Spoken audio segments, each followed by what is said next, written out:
आपने कभी महसूस किया है कि आपकी पसंद बदल गई है? जो चीज़ें आपको पहले अच्छी लगती थीं, अब वो अच्छी नहीं लगती। जिन बातों पर आप हँसते थे, अब उन बातों पर आपको हँसी नहीं आती।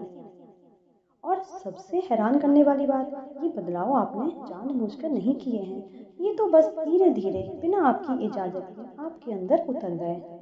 और इन्हें लाया उन लोगों ने जिनके साथ आप रोज़ बातें करते हैं और जिनके साथ आप रोज़ समय बिताते हैं। आज हम जानेंगे कि ऐसा क्यों होता है और इसके पीछे कौन सा साइंस है और कौन सी वो गहरी आध्यात्मिक बातें हैं जो हमें हमारे अपनों से जोड़ती हैं। हमारा दिमाग एक बहुत ही ताकतवर मशीन है, लेकिन ये मशीन जो सबसे खास काम करती है वो है नकल करना। जब हम छोटे होते हैं तो हम अपने माँ पिता की नकल करते हैं, उनकी बातें, उनकी चाल, उनका गुस्सा, उनका प्यार, सब कुछ। फिर जैसे जैसे बड़े होते हैं हम अपने दोस्तों की नकल करने लगते हैं। विज्ञान में इसे कहते हैं मिरर न्यूरॉन्स। ये हमारे दिमाग में मौजूद वो खास सेल्स होती हैं जो हमें दूसरों को देखकर उनकी तरह महसूस करने और समझने में मदद करती हैं। जब आपका दोस्त जोर से हंसता है तो आपके दिमाग में वही हिस्से जलते हैं जो हंसने के लिए जिम्मेदार हैं। आप उसकी हंसी सिर्फ सुनते नहीं बल्कि उसे महसूस भी करते हो। और जितना ज़्यादा आप उसके साथ रहते हो उतना ही आपका दिमाग उस तरह हंसने की आदत डाल देता है। यही वजह है कि लंबे समय तक साथ रहने वाले लोग एक जैसे दिखने लगते हैं। उनके चेहरे के भाव एक जैसे हो जाते हैं, उनकी बात करने का तरीका एक जैसा हो जाता है, यहाँ तक कि उनकी सोच भी एक जैसी होने लगती है। लेकिन ये नकल सिर्फ बाहरी हरकतों तक सीमित नहीं है, ये हमारी आदतों में भी घर कर जाती है। जब आप किसी के साथ लगातार रहते हैं तो आपकी आदतें धीरे धीरे एक जैसी होने लगती हैं। आपका खाना खाने का टाइम, आपके सोने का समय, आपकी पसंद की टीवी के शो, आपके पढ़ने की आदतें, सब कुछ। विज्ञान कहता है कि हमारा दिमाग उन चीज़ों को पसंद करने लगता है जो हमारे आसपास के लोग पसंद करते हैं। ऐसा इसलिए क्योंकि दिमाग हमेशा वही रास्ता चुनता है जो आसान हो, और दूसरों की पसंद को अपनाना खुद नई पसंद बनाने से ज़्यादा आसान है। यही वजह है कि जिन दोस्तों के साथ हम ज़्यादा समय बिताते हैं उनके जैसे हमारे टेस्ट हो जाते हैं।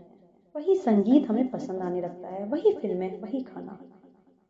लेकिन सबसे गहरा बदलाव हमारे स्वभाव में आता है। हमारा गुस्सा, हमारा धैर्य, हमारी सहनशीलता, हमारी खुश रहने की आदत, ये सब चीज़ें उन लोगों से प्रभावित होती हैं जिनके साथ हम रहते हैं।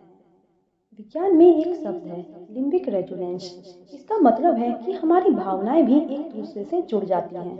जब आप किसी उदास इंसान के साथ रहते हो तो आप भी उदास होने लगते हो। जब आप किसी तनावग्रस्त इंसान के साथ होते हो तो आप भी तनाव महसूस करने लगते हैं। यही वजह है कि जिन परिवारों में प्यार और शांति होती है वहाँ के बच्चे भी शांत और प्यार करने वाले होते हैं। और जहाँ कलह होता है वहाँ के बच्चों में भी गुस्सा और चिड़चिड़ापन आ ही जाता है।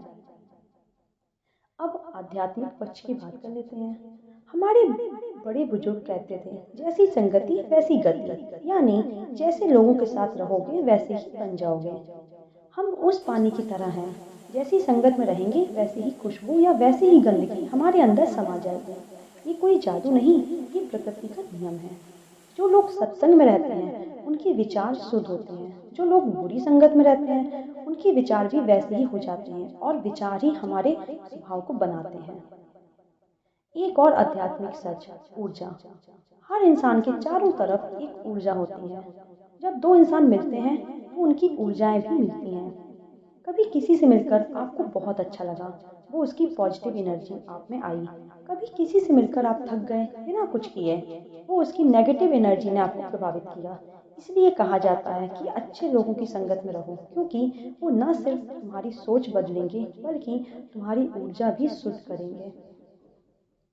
तो क्या इसका मतलब है कि हम अपने अपनों से दूर हो जाएं? बिल्कुल नहीं। इसका मतलब है कि हम जागरूक हो जाएं।